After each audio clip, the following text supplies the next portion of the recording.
Assalamualaikum, bertemu kembali dengan saya di channel Rizal DJ. Kali ini kita akan membahas tentang pembuatan minyak kelapa murni. Minyak kelapa adalah jenis minyak nabati yang dapat digunakan dalam berbagai hal, mulai dari memasak, komposisi kopi, hingga kandungan sampo. Beberapa tahun terakhir, minyak kelapa cukup populer karena dianggap berkhasiat bagi kesehatan tubuh. Berkat kandungan di dalamnya, minyak nabati ini diklaim dapat menghilangkan lemak perut hingga menurunkan resiko penyakit jantung. Pada dasarnya, minyak kelapa mengandung 100% lemak. 80-90% diantaranya merupakan lemak jenuh. Hal ini yang membuat minyak kelapa memiliki tekstur lebih kuat pada suhu dingin atau ruangan. Ada sejumlah jenis asam lemak jenuh pada minyak kelapa, meliputi asam laurat, asam miristat, dan palmiat. Ketiga asam lemak tersebut telah terbukti dapat meningkatkan kadar LDL yang berbahaya. Hanya saja jumlah asam lemak ini cukup sedikit pada minyak kelapa. Asam lemak jenuh, minyak kelapa juga mengandung asam lemak tidak jenuh yang menawarkan segudang manfaat bagi kesehatan. Meski hadir dalam jumlah kecil, kandungan ini yang membuat minyak kelapa cukup populer. Sementara itu, minyak kelapa tidak mengandung kolesterol, serat, dan hanya sedikit vitamin, mineral, serta sterol. Sterol pada tumbuhan mempunyai struktur kimia yang mirip dengan kolesterol darah. Proses berikutnya yaitu pengalaman santannya. Nih, tambahkan air sedikit demi sedikit untuk menghasilkan santan yang kental. Tambahkan lagi airnya sedikit demi sedikit. Nah,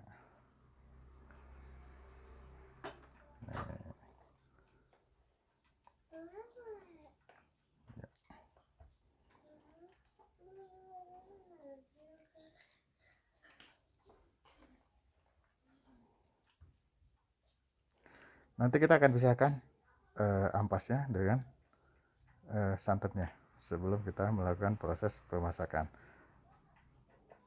Ya, ikuti terus ya, biar gak ketinggalan kamu tutorialnya. Nih, kita lanjut ke proses pemerasan kelapa. Nih, nanti masukin ke sini pakai saringan ya, pakai saringan, masukin ke sini.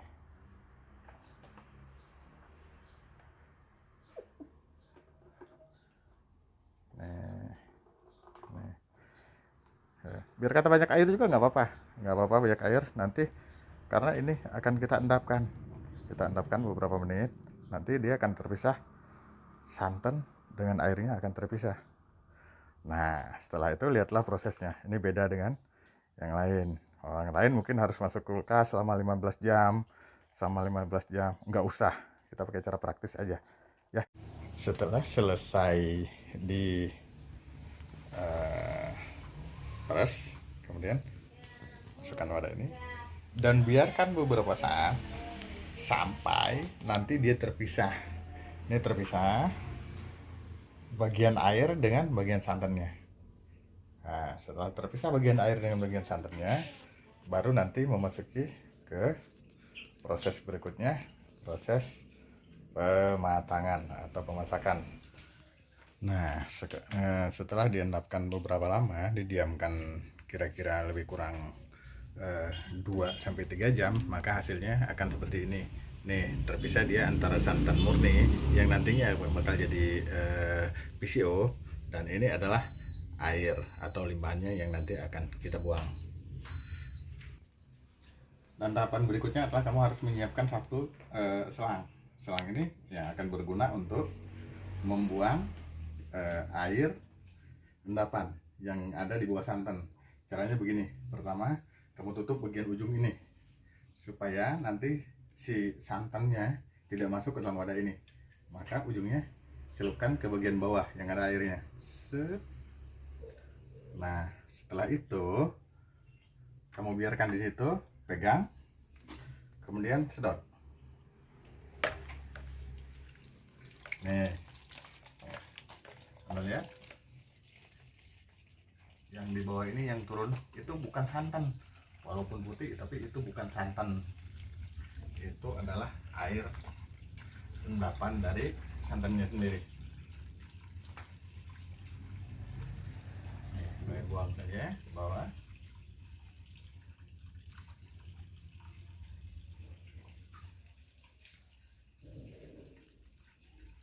Sampai nanti santannya turun ke bagian yang paling bawah.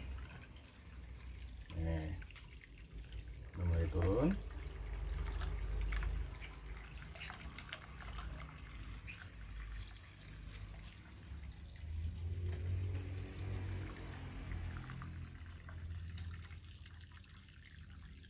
Jadi supaya kandungan airnya nanti tinggal sedikit. Jadi pada saat kalian memasak tidak perlu waktu yang terlalu lama. Sorry geng, ini ternyata wadahnya terlalu kecil. Udah cukup.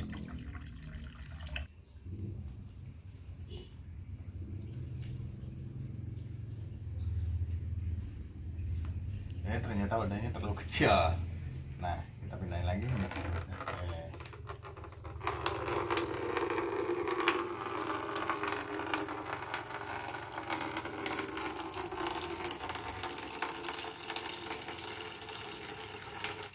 Nah, ini masih ada sedikit lagi. Nih, di dalam selang ini udah kelihatan putih. Kalau udah putih itu berarti itu bukan air lagi, ini santan. Ini kalian balikin ke wadahnya. Caranya begini. Ses.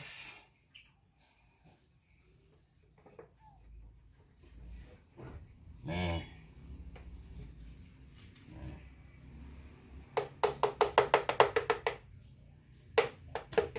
Ini yang sisanya adalah santan murni. Nih, santan murni nih. Nih, kandungan air ini udah nggak ada. Karena kenapa? Udah kita buang. Jadi nggak usah direndam, disimpan di kulkas selama berjam-jam sampai katanya 15 jam, nggak usah. Ini begini aja nih, tinggal santan murni. Nanti tinggal kita masukin ke dalam wadah, ke wajan. Nih, masukin aja ke wajan gini. Nah, kalian nyalain kompornya, masukin santannya ke dalam wajan.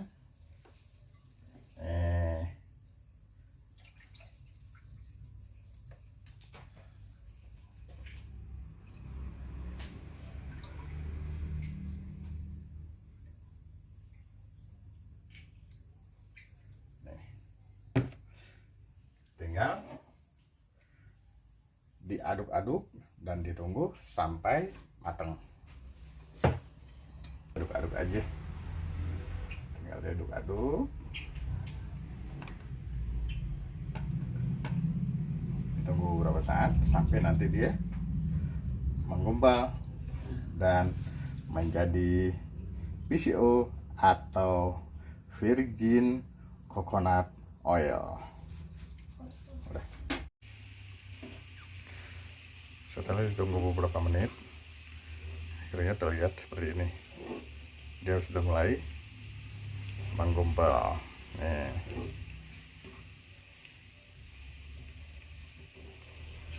Begini. Sambil terus diaduk-aduk.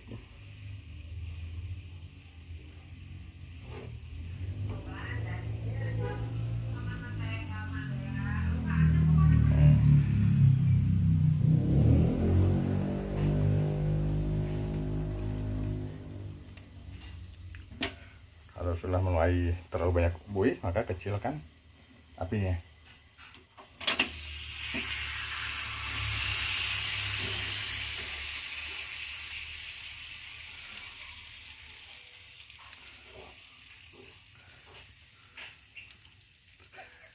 Ternyata wajannya terlalu kecil guys, sehingga dia buihnya keluar.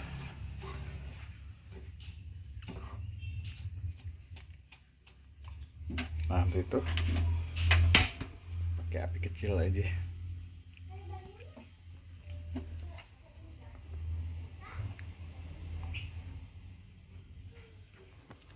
Setelah dilakukan proses pemasakan selama lebih kurang 20 menit dengan api kecil, maka sudah mulai terlihat gumpalan-gumpalan atau granula-granula yang terdapat di dalam santan, yang mana nantinya ini akan terpisah antara santan dan PCO. Ikutin terus sampai selesai. Memasuki menit ke 30-35, maka hasilnya akan terlihat seperti ini. Nah, santan-santan tadi sudah terlihat menggumpal, yang artinya sebentar lagi ini akan kita dapatkan PCO atau minyak kelapa darah.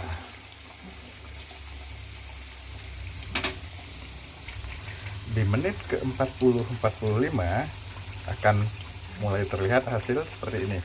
Ini sudah mulai terpisah antara santan dan minyak. Nah, untuk menghindari agar tidak gosong, maka kecilkan apinya, jangan terlalu besar lagi. Kecilkan api. Nah, kita menggunakan api kecil dan sambil terus diaduk-aduk agar tidak gosong yang di bawahnya.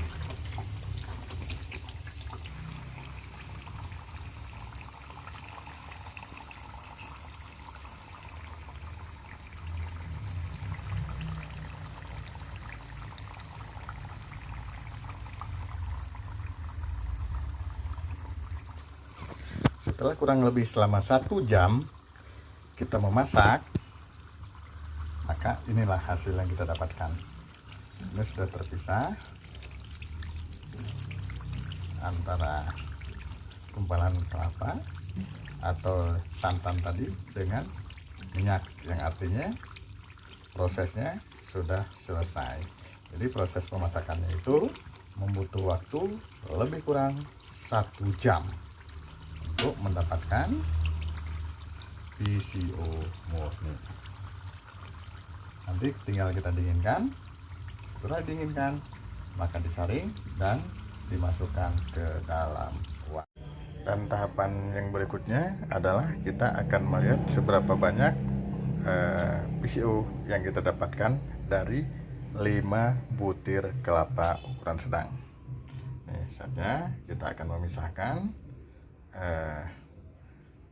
PCO nya dan kita masukkan ke wadah. Sebelumnya kita timbang terlebih dahulu, ini berat daripada wadahnya berapa? 10 gram. Ini berat wadahnya 10 gram. Nanti akan kita timbang kembali berapa jumlahnya.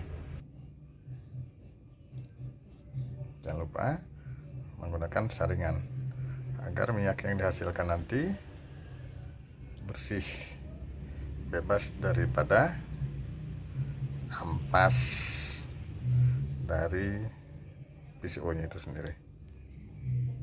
Dan inilah hasil yang kita dapatkan. 371 dipotong 10 gram untuk wadahnya. Berarti kita mendapatkan minyak kelapa murni sebanyak 370 dipotong 10 gram untuk wadah, maka hasil murninya adalah 360 gram dari 5 butir kelapa. Dan inilah ampasnya. Sebenarnya di ampasnya masih ada sisa, kalau mau diperes lagi paling cuma 10 atau 15 gram lagi di ampasnya. Nih hasil yang kita dapatkan. Oke, terima kasih sudah menonton, dan inilah cara mendapatkan minyak kelapa darah atau disebut dengan virgin coconut oil atau PCO. Terima kasih.